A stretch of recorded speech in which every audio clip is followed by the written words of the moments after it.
I hope you enjoy my stories. Instead of just clicking thumbs down, please comment and share how we can do better. If you do like our video, then please like and subscribe.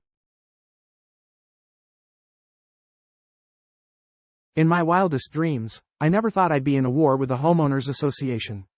But here I am, fiercely defending my 85-year-old mother against what I believe is petty retaliation. This story begins about 30 years ago when my mom decided she was done with the daily grind of maintaining a big house. Instead, she traded it in for a cozy condo, situated comfortably against a wooded area. Life was peaceful for her there. The trees provided a calm backdrop for her mornings, afternoons, and evenings spent reading in the sunroom. It was her little slice of heaven. But like any paradise, there are always hidden trials just waiting to surface. A few months ago, during one of my regular visits, we noticed that a particularly large tree behind her condo had died. The worry was it became a potential hazard because it was precariously leaning towards her beloved sunroom, threatening to crash down at any moment. Concerned for her safety, my mom did what she thought was the right thing. She contacted the property manager. Now, let me tell you something about this property manager. He's one of those guys who could wear a suit and tie to a barbecue and still act like he's defusing a bomb when managing minor condo issues. Anyway, he listened to my mom's concerns and assured her, no big deal. I had an arborist check it and we're good. Imagine, we're good, as if it's just another sunny day. But when it comes to the safety of my mom, I need more than just a casual brush off. So, when mom reached out again, she got the same vague response. It was clear she was getting nowhere. That's when I decided it was time for me to step in. I composed a polite email asking if I could be included in these discussions. I figured an extra voice might help get the wheels turning. Lo and behold, the next day, the tree was gone. It was like magic, but wait, they didn't exactly do a clean job. The entire tree was just dumped onto a neighboring property. Imagine waking up to find half a forest suddenly appearing in your backyard. The relief of seeing the tree gone quickly turned into a mix of confusion and guilt. After all, no one wants to be the reason a huge mess is dropped onto someone else's property. My mom and I thought that was the end of it. We thanked the stars none of the tree parts crashed through her sunroom and tried to move on. However, this was just the opening act of our riveting drama with the HOA. A couple of weeks later, my mom received a letter from the HOA. It was an official-looking document, kind of like those letters from fancy law firms that immediately make you feel guilty without even knowing why. This particular letter demanded that she remove an old rotting whiskey barrel that had been in the middle of her yard for, according to my mom, at least 20 years. We were given a 3-week deadline. Now, I'm no detective, but this felt like too much of a coincidence. The barrel had been there so long it was practically a historical landmark. Why was it suddenly a violation now? My skepticism turned to anger. It felt like retaliation, plain and simple. They were unhappy that I intervened with the tree situation, and this barrel was their way of flexing their control. But fine, I thought, let's play their game.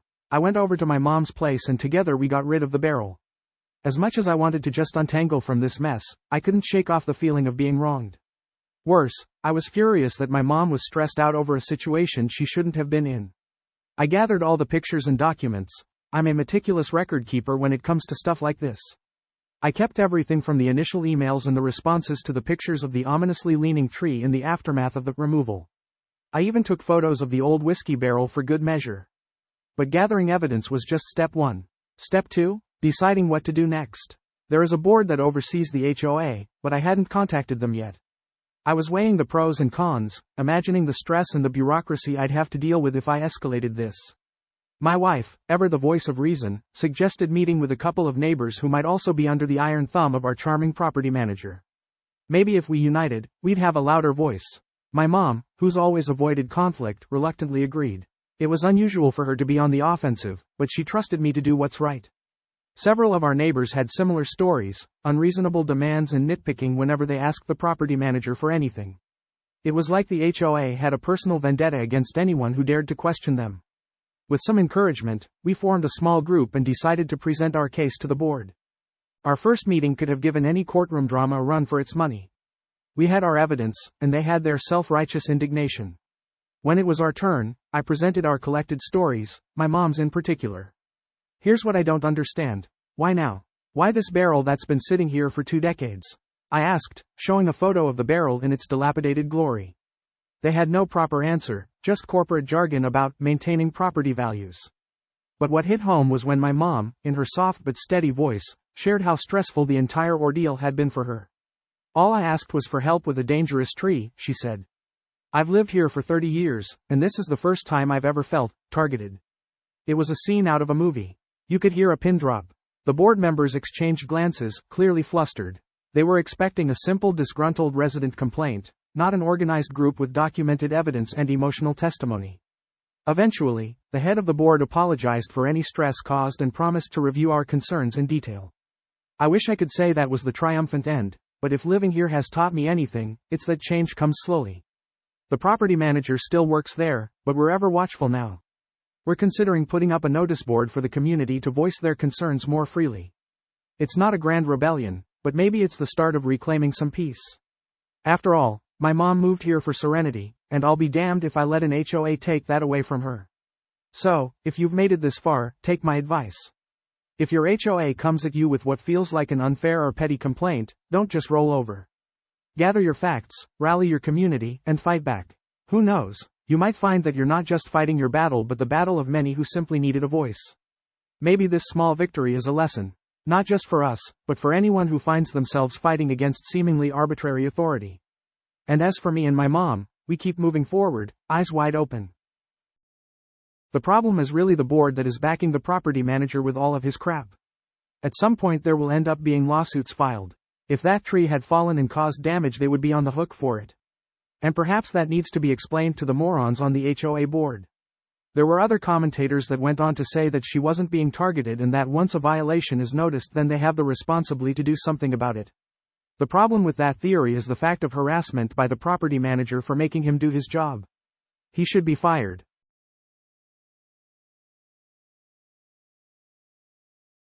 I paid cash for a 2-bedroom condo in April. It was a massive milestone for my wife and me. After years of scrimping and saving, we finally secured a place we could call our own. One of the perks of owning this condo was the 2 parking permits that came with it, one red and one green. The updated rules, which were sent to us after closing the deal, clearly stated that every owner is entitled to 2 permits, one for covered parking and one for uncovered parking. However, these rules neglected an essential detail: which color corresponded to which type of parking. Over time, I noticed a mix of red and green permits in both covered and uncovered spots. To make matters more confusing, about half of the vehicles had no visible permits at all. Given this observation, I figured that I would be fine as long as I displayed some form of permit. So, I slapped the red permit onto my car and didn't give it a second thought. Life went on smoothly until 1 week ago when I found an ominous notice under my passenger wiper blade. According to the notice, my car was going to be towed for not displaying the correct permit. This would have been laughable if it weren't so stressful because the permit was clearly visible precisely where it was supposed to be. I immediately snapped a photo of the permit on my windshield and contacted the management company to clarify the misunderstanding. I even sent them the picture, expecting this to resolve the problem. I was sorely mistaken. I work the night shift as a nurse, which requires me to sleep during the day. So, you can imagine my shock when my wife came rushing into our bedroom at about 1 p.m., screaming that our car was being towed. I shot out of bed, heart pounding in my chest, and threw on some clothes before racing outside. There, I found a tow truck preparing to haul away my car while an employee of the management company supervised the ordeal. "It's being towed because it has the wrong color permit," she stated matter-of-factly. I wasn't having it. I whipped out my phone, pulled up the rules and regulations, R&R, and demanded she show me where it specified the color codes for parking. Flustered, she looked through the documents but found nothing. When she refused to stop the tow despite this clear evidence, I had no other option but to call the police. The officers arrived promptly, and I laid out the entire situation to them, showing the R&R and both my vehicles with their respective permits. The officers backed me up, telling both the management employee and the tow truck driver that they had no grounds to tow my car. Grudgingly, they released the car, and I naively thought the nightmare was over. I was wrong. I had just managed to drift back into a much-needed sleep when my wife burst into the room again, this time in a full-blown panic, shouting that they were towing our car again. Rubbing the sleep from my eyes and cursing under my breath, I dashed outside. I couldn't believe what I saw: the same cop, the same tow truck driver, the same employee, and now the president of the management company all congregated around my car, which was once again up on the flatbed. I still had the wrong permit for covered parking, claimed the manager, citing some unwritten rule concocted earlier that day. The cop, visibly frustrated, asked the manager point blank if she had checked the permit herself before calling for the tow. She sheepishly admitted that she had not. Prodded further, she had to concede that the permit was indeed the correct one for the spot. The officer, at this point exasperated, ordered the tow truck to release my vehicle for the second time. He then turned his stern gaze to the manager and warned her about making false claims without verifying the facts herself. The entire scene played out like a live comedy sketch, but I wasn't laughing. This fiasco had disrupted my life twice in just a few hours and left me with a sour taste in my mouth about the governing body of my new home. The officer handed me a case number and assured me that both reports would be available in 24 hours. Armed with these reports, my next step would be to bring this issue before the HOA board. The manager clearly showed an alarming level of incompetence and negligence, and I had to make sure this didn't get swept under the rug.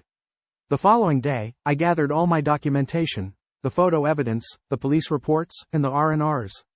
I penned down a stern letter to the HOA board detailing each grotesque misstep taken by their management company.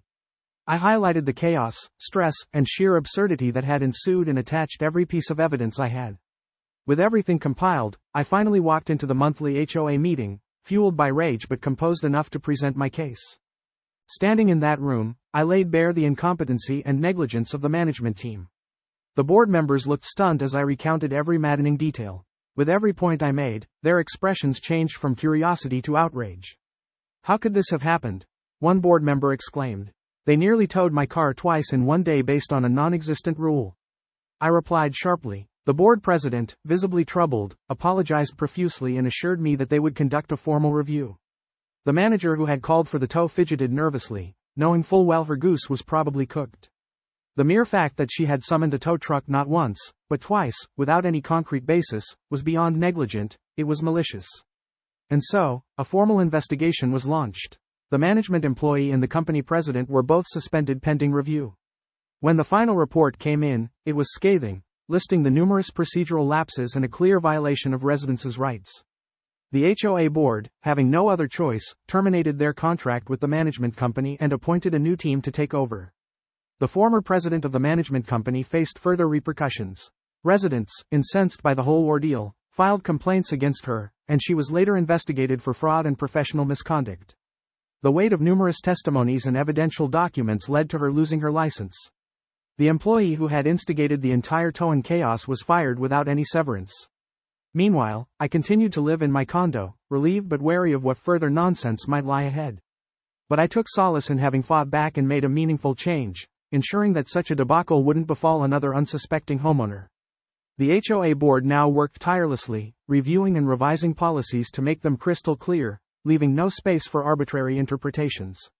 So, what should my next step be?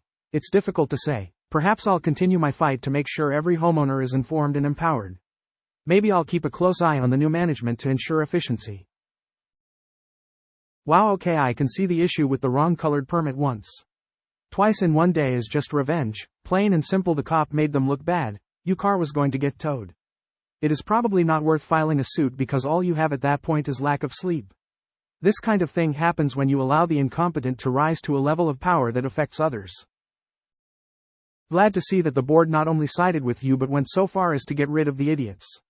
I just wonder how much other shady shit they have done and not got called out for.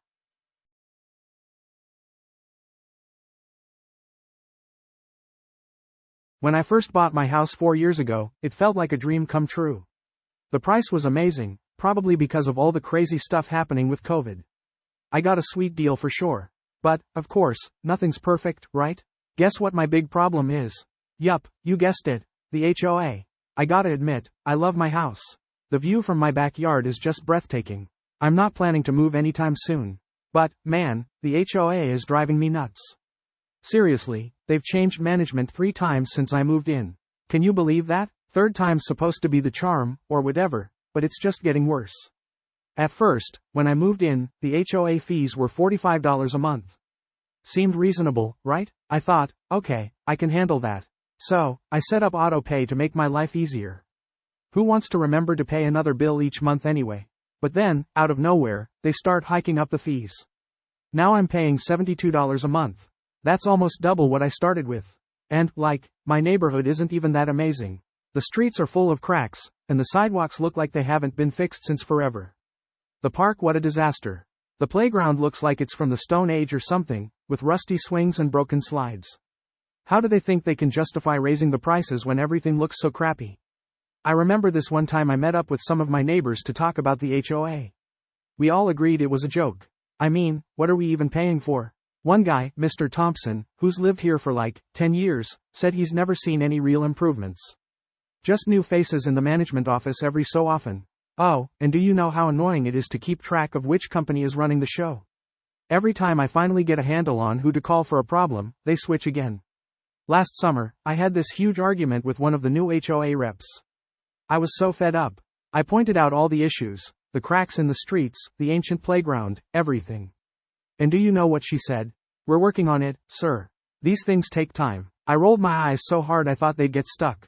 Like, how much time do you need? It's frustrating 'cause I really do like my house and the people around here.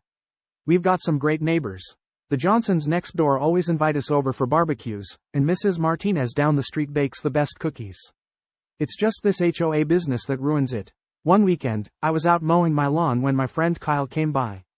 He was like, "Dude, your HOA fees are what now?" When I told him, he couldn't believe it. His neighborhood doesn't even have an HOA, and it looks way better than ours. Makes me wonder if we'd actually be better off without one. The weirdest part of all is, sometimes I see these random improvements that nobody asked for. Like, one day, they decided to repaint the mailboxes. Yeah, brand new shiny mailboxes. But they left all the old cracks in the street. Way to prioritize, right? So now, every month when that $72 gets pulled from my account, I feel this mix of frustration and resignation. I know I could fight it more, but it's exhausting, you know? Part of me hopes the third management company will actually get their act together, but I'm not holding my breath. Maybe one day, things will change, and our neighborhood will actually look like it's worth the HOA fees we're paying. Until then, I guess I'll just keep on grumbling and sharing annoyed looks with my neighbors at the next barbecue. I mean, what else can we do? At least we've got each other.